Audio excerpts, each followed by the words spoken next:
Chapter 3.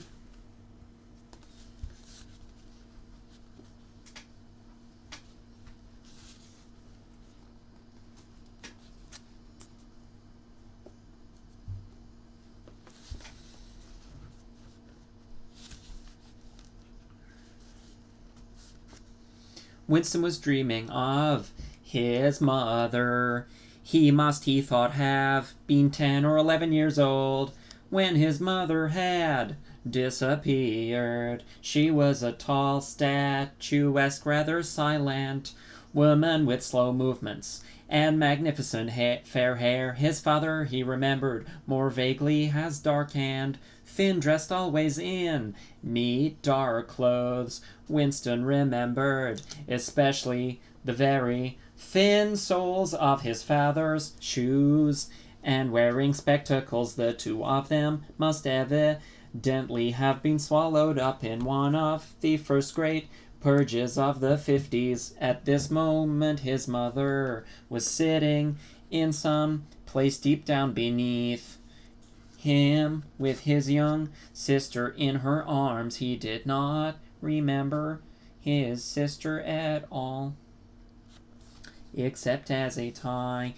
feeble baby, always silent with large, watchful eyes. Both of them were looking up at him. They were down in some subterranean place, the bottom of a well, for instance, or a very deep grave, but it was a place which already far below him was itself moving downwards. They were in the saloon of a sinking ship, looking up at him through the darkening water. There was still air in the saloon. They could still see him and he them, but all the while they were sinking down into the green waters, which in another moment must hide them from sight forever. He was out in the light and air while they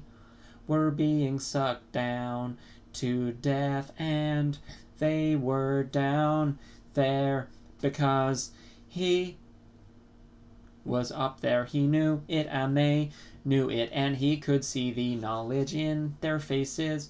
There was no reproach either in their faces or in their hearts, only the knowledge that they must die in order that he might remain alive, and that this was part of the unavoidable order of things. He could not remember what had happened, but he knew in his dream that in some way the lives of his mother and his sister had been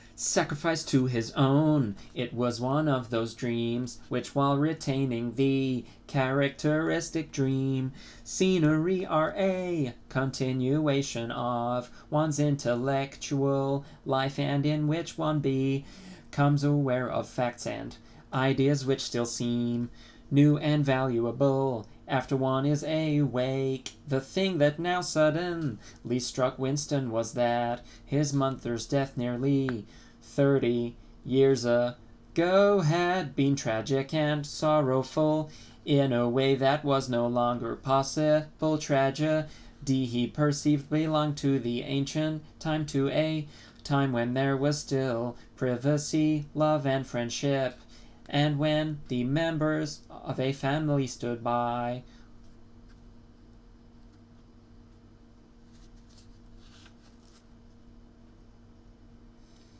one another without needing to know the reason. His mother's memory tore at his heart because she had died loving him when he was too young and selfish to love her in return, and because somehow he did not remember how she had sacrificed herself to a conception of loyalty that was private and unalterable. Such things he saw could not happen today. Today there were fear, hatred, and pain, but no dignity of emotion, no deep or complex sorrows. All this he seemed to see in the large eyes of his mother and sister, looking up at him through the green water, hundreds of fathoms down and still sinking. Suddenly he was standing on short springy turf on a summer evening when the slanting rays of the sun gilded the ground. The landscape that he was looking at recurred so often in his dreams that he was never fully certain whether or not he had seen it in the real world. In his waking thoughts he called it the Golden Country. It was an old rabbit-bitten pasture with a foot track wandering across it and a molehill here and there in the ragged hedge on the opposite side of the field.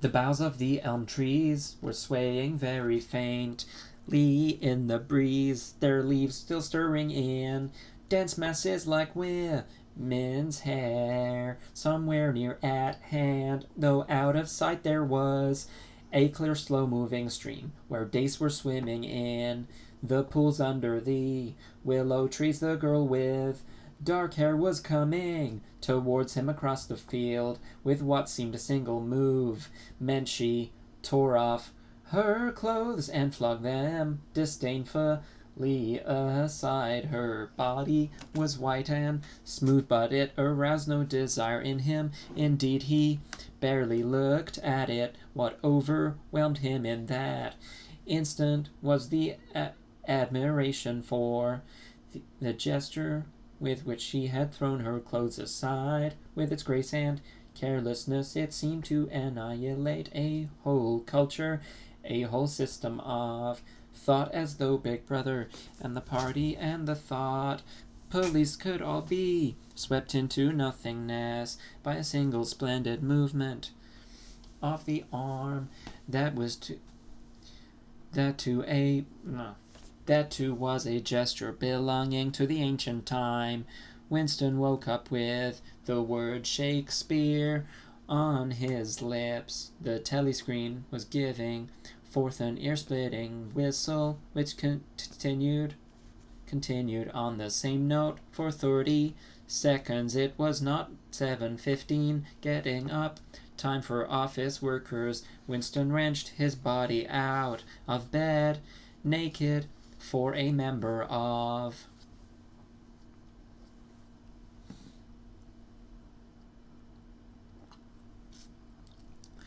the outer party received only 3,000 clothing coupons annually, and a suit of pajamas was 600, and seized a dingy singlet and a pair of shorts that were lying across a chair. The physical jerks would begin in 3 minutes. The next moment he was doubled up by a violent coughing fit, which nearly always attacked him.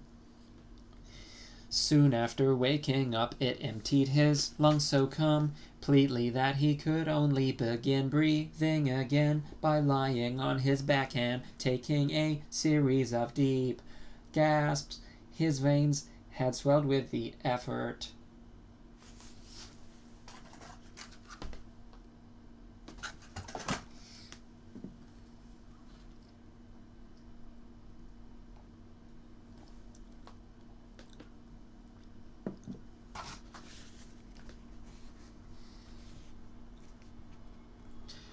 of the cough, and the varicose ulcer had started itching. 30 to 40 group yapped a piercing female voice. 30 to 40 group, take your places, please. 30s. 240s Winston sprang to attention in front of the telly screen, upon which the image of a youngish woman, scrawny but muscular, dressed in tunic and gym shoes, had already appeared. Arms bending and stretching, she rapped out, take your time by me. 1 2 3 4 1 2 3 4, come on comrades, put a bit of life in to it. 1 2 3 4 1 2 3 4, the pain of the coughing fit had not quite driven out of Winston's mind the impression made by his dream, and the rhythmic movements of the exercise restored it somewhat as he mechanically shot his arms back and forth, wearing on his face the look of grim enjoyment which was considered proper during the physical jerks.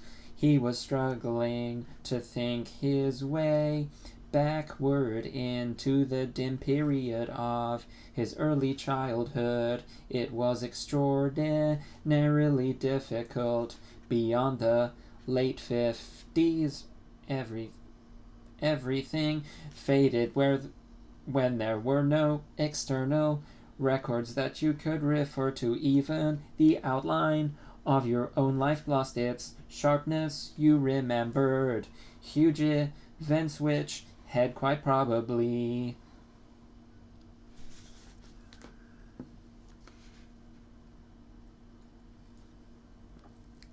not happened.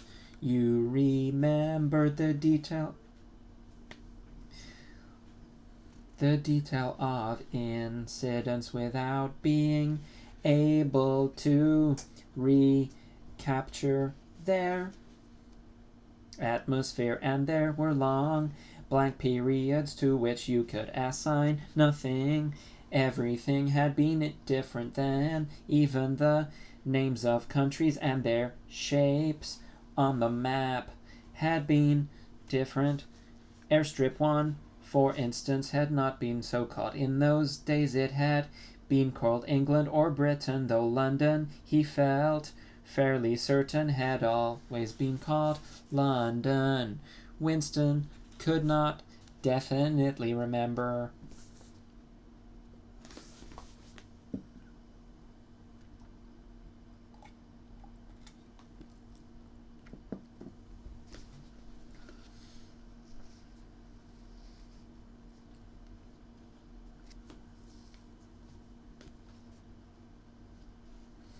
A time when his country had not been at war, but it was evident that there had been a fairly long interval of peace during his childhood, because one of his early memories, one of an air raid which appeared to take everyone by surprise. Perhaps it was the time when the atomic bomb had fallen on Colchester.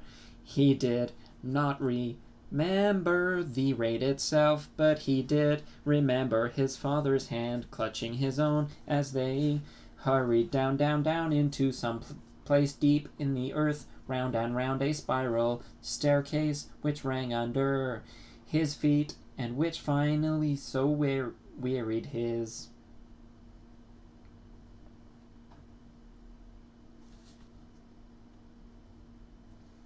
legs that he had began whimpering, and they had to stop and rest. His mother, in her slow, dreamy way, was following a long way behind them. She was carrying his baby sister, or perhaps it was only a bundle of blankets that she was carrying. He was not certain whether his sister had been born then. Finally, they had emerged into a noisy, crowded place, which he had realized to be a tube station.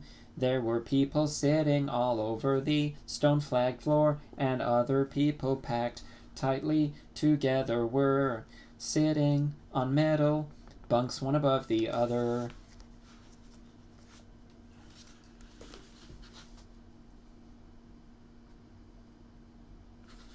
Winston and his mother and father found themselves on a place on the floor, and near them an old man and an old woman were sitting side by side on a bunk. The old man had on a decent dark suit and a black cloth cap pushed back from very white hair. His face was scarlet and his eyes were blue and full of tears. He reeked of gin. It seemed to breathe out of his skin in place of sweat, and one could have fancied that the tears welling from his eyes were pure gin. But though slightly drunk, he was also suffering.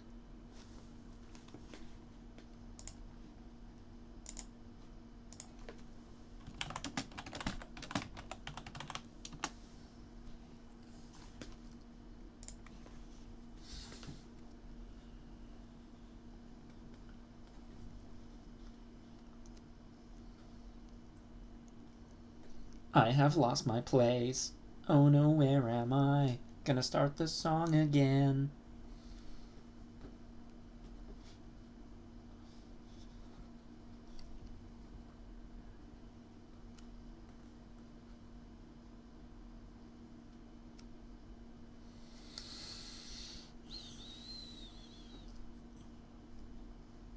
Under some grief that was genuine and unbearable in his childish way, Winston grasped that some terrible thing, something that was beyond forgiveness and could never be remedied, that had just happened. It also seemed to him that he knew what it was. Someone whom the man loved, a little granddaughter, perhaps, had been killed. Every few minutes the old man kept repeating, "We didn't ought to have trusted him. I said so, ma, didn't I? That's what come of trusting him. I said so all along. We didn't ought to have trusted the buggers." But which buggers they didn't ought to have trusted, Winston could not now remember.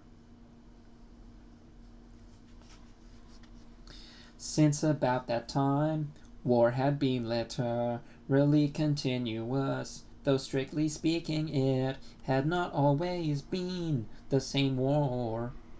For several months during his childhood there had been confused street fighting in London itself, some of which he remembered vividly, but to trace out the history of the whole period, to say who was fighting whom at any given moment would have been utterly impossible, since no written record and no spoken word ever made any mention of any other alignment than the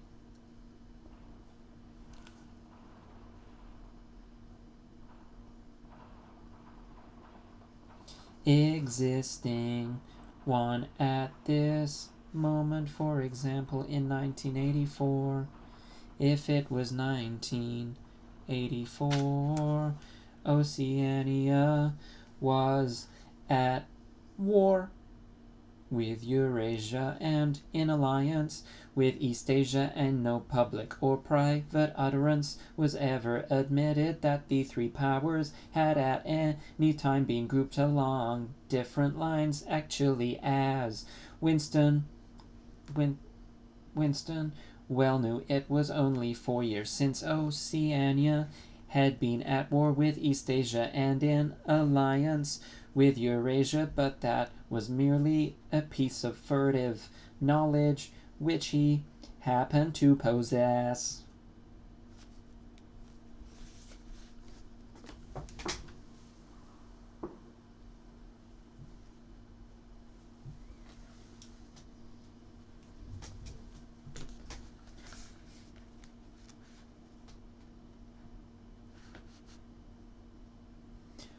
because his memory was not satisfactorily under control.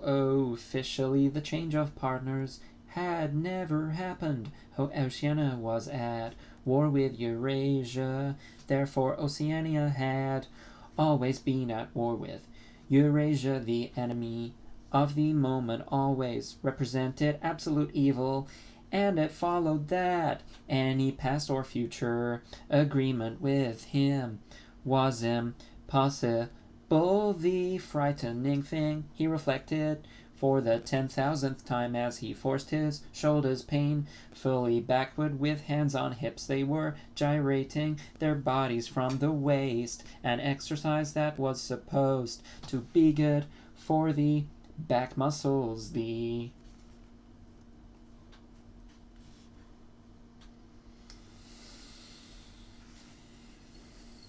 frightening thing was that it might all be true if the party could thrust its hand into the past and say of this or that never happened. That surely was more terrifying than mere torture or death.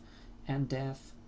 The party said that Oceania had never been in alliance with Eurasia.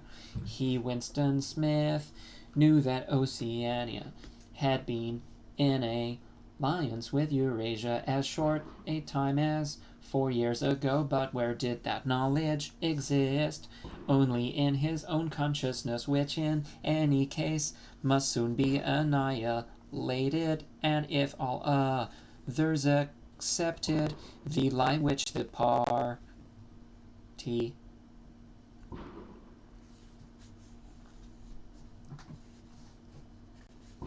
imposed. If all records told the same tale, then the lie passed into history and became truth. Who controls the past ran the party slogan controls the future.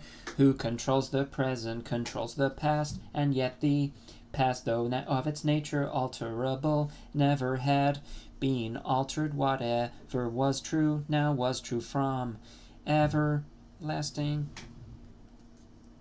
to everlasting. It was quite simple. All that was needed was an unending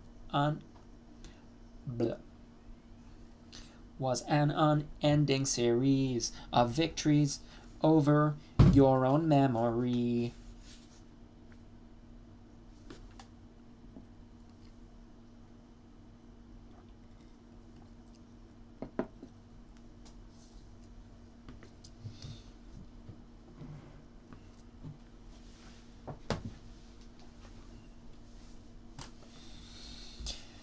Reality control, they called it in new. Speak double, think stand. Easy barked the instructress a little more genially.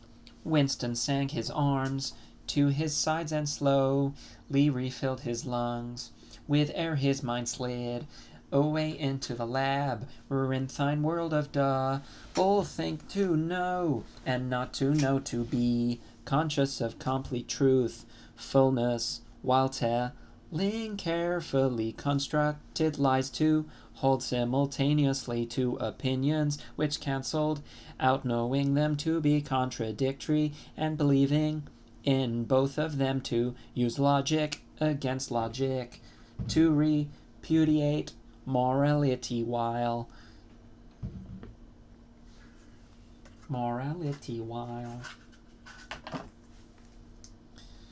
laying claim to it, to believe that democracy was impossible and that the party was the guardian of democracy, to forget whatever it was necessary to forget, and then to draw it back into memory again at the moment when it was needed, and then promptly to forget it again, and above all to apply the same process to the process itself. That was the ultimate subtlety. consciously to induce unconsciousness, and then once again to become unconscious of the act of hypnosis you had just performed, even to understand the world.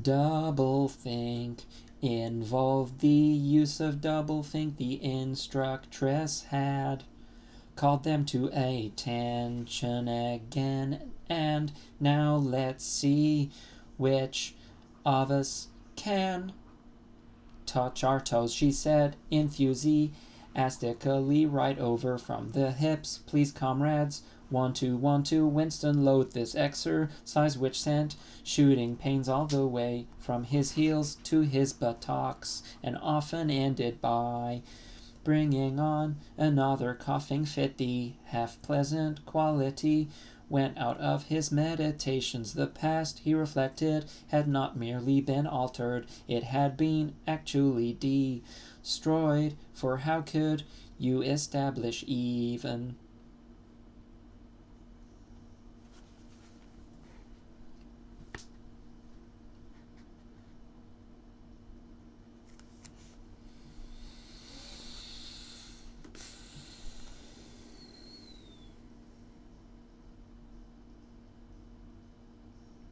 the most obvious fact when there existed no record outside your own memory? He tried to remember in what year he had first heard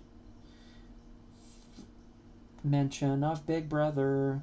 He thought it must have been at sometime in the 60s, but it was impossible to be certain in the party histories. Of course, Big Brother figured as the leader and guardian of the revolution.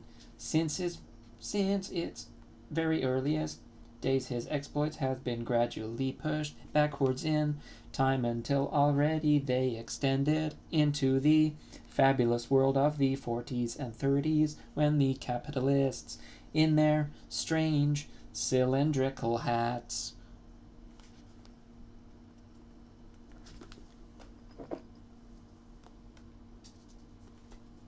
still rode through the streets of London in great gleaming motor cars or horse-drawn carriages.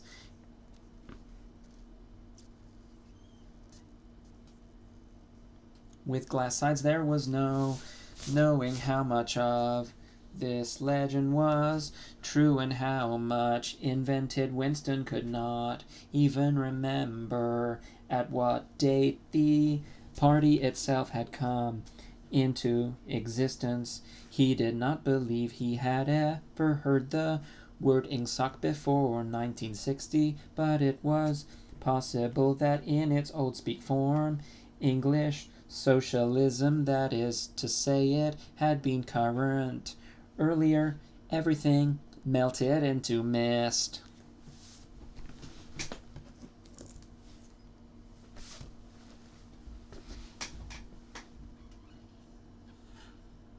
Sometimes, indeed, you could put your finger on a definite lie.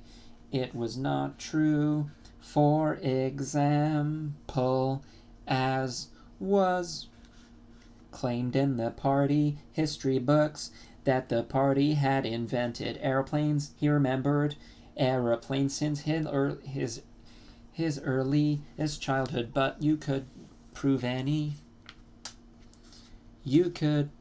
nothing. There was never any evidence. Just once in his whole life he had held in his hands unmistakable documentary proof of the falsification of a historical fact, and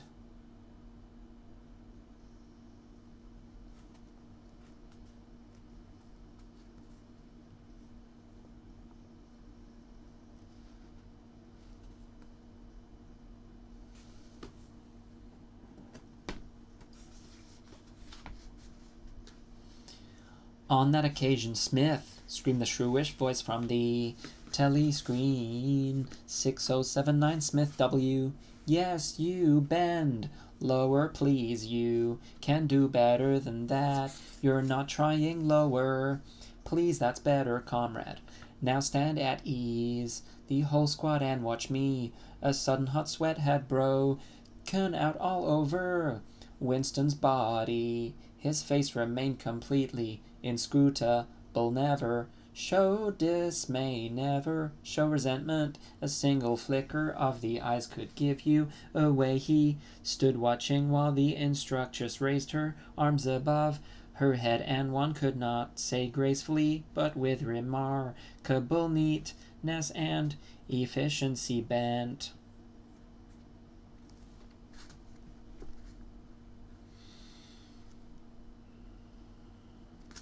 over and tucked the first joint of her fingers under her toes. There, comrades, that's how I want to see you doing it. Watch me again. I'm 39 and I've had 4 children. Now look.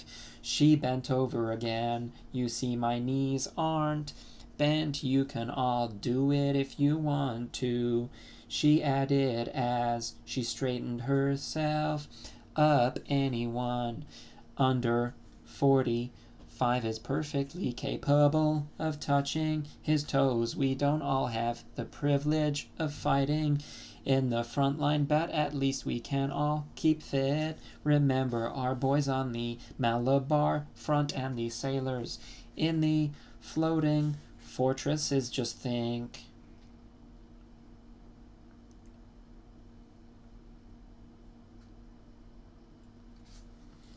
What they have to put up with. Now try again, that's better, comrade.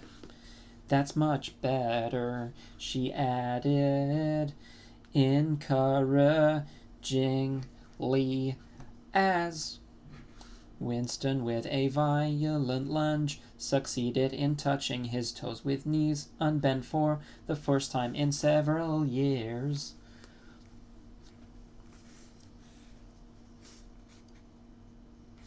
Chapter 4.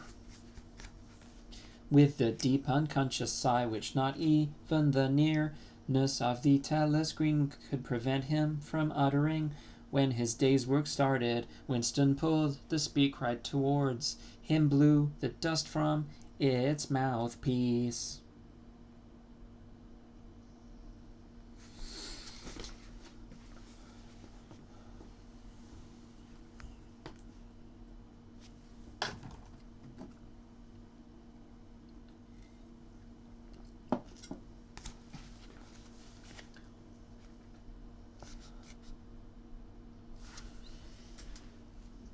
I'm gonna start again. I lost my place again.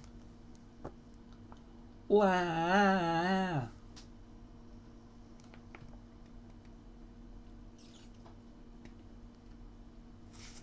I'm gonna start chapter 4 from the top. With the deep unconscious sigh which could not even the nearness of the telescreen could not prevent him from uttering when his day's work started, Winston pulled the speak right towards him, blew the dust from its mouthpiece, and put on his spectacles. Then he unrolled and clipped together 4 small cylinders of paper which had already flopped out the pneumatic tube on the right-hand side of his desk. In the walls of the cubicle there were 3 orifices. To the right of the speak right, a small pneumatic tube for written messages. To the left, a larger one for newspapers. And in the side wall, within easy reach,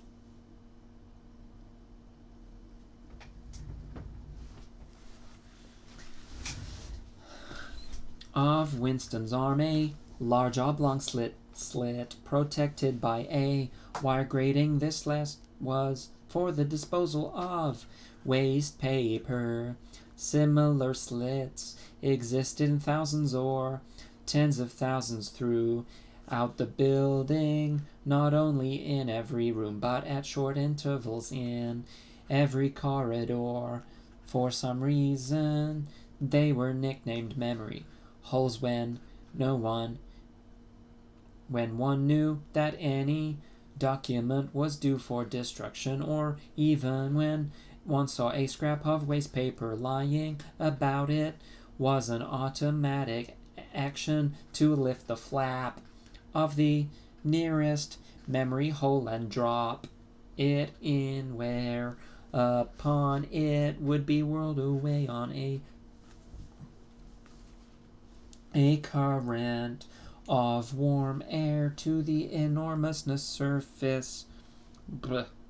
Enormous furnaces which were hidden somewhere in the recesses of the building. Winston examined the 4 slips of paper which he had unrolled. Each contained a message of only 1 or 2 lines in the abbreviated jargon, not actually newspeak, but consisting largely of newspeak words which was used in the ministry for internal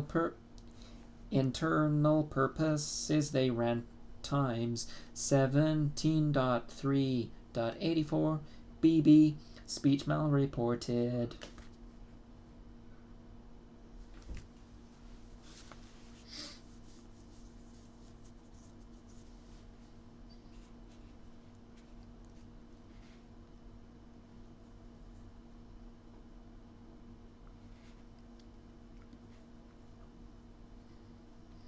Africa Rectify Times 19.12 83 forecasts 3 YP 4th quarter 83 misprints verify current issue Times 14.2.84 mini plenty malquoted Chocolate Rectify Times 3.12.83 reporting B day order double plus ungood refs unpersons rewrite full wise up sub anti-filing with a faint feeling of satisfaction. Winston laid the 4th message aside.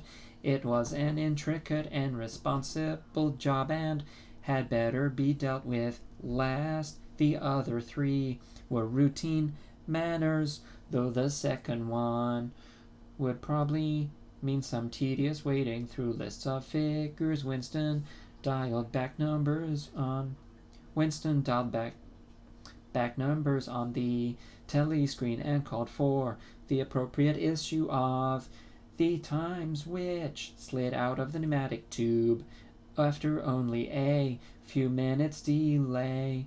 The messages he had received referred to articles or news items which, for one reason or another, it was thought necessary to alter, or as the official phrase had it, to rectify. For example, it appeared from the Times of the 17th of March that Big Brother, in his speech of the previous day, had predicted that the South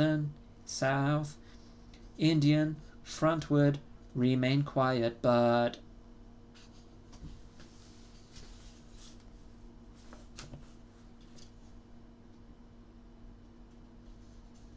that Eurasian offensive would shortly be launched in North Africa. As it happened, the Eurasian Higher Command had launched its offensive in South India and left North Africa alone. It was therefore necessary to rewrite a paragraph of Big Brother's speech in such a way as to make him predict the thing that had actually happened. Or again, the Times of the 19th of December had published the official forecasts of the output of various classes of consumption goods in the 4th quarter of 1983, which was also the 6th quarter of the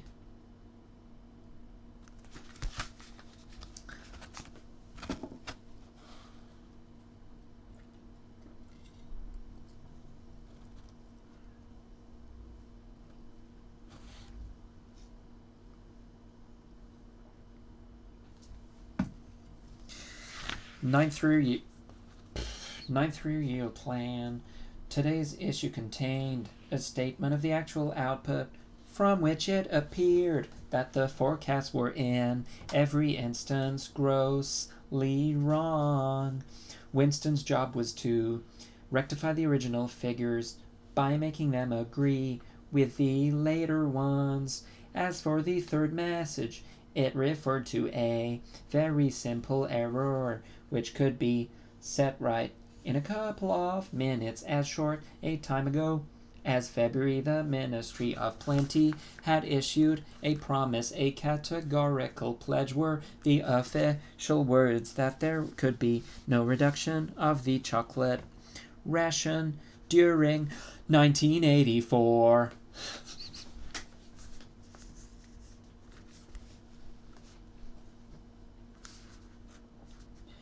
Actually, as Winston was aware, the chocolate ration was to be reduced from 30 grams to 20 at the end of the present week. All that was needed was to substitute for the original promise a warning that it would probably be necessary to reduce the ration at some time in April. As soon as Winston had dealt with each of the messages, he clipped his written corrections to the appropriate copy of the Times and pushed them into the pneumatic tube.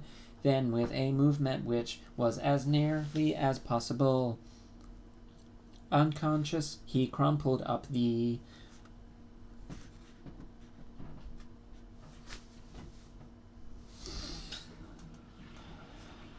original message and any notes that he himself had made and dropped them into the memory hole to be devoured by the flames. What happened in the unseen labyrinth to which the pneumatic tubes led, he did not know in detail, but he did know in general terms. As soon as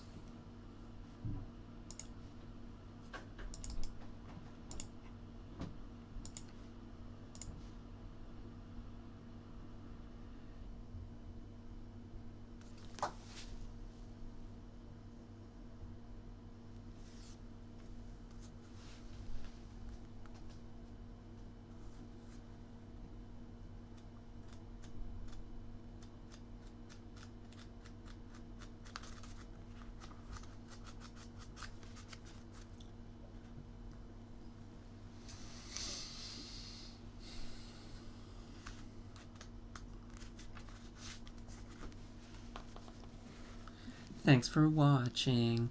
I don't think I'm recording. Oh no, oh no, oh no.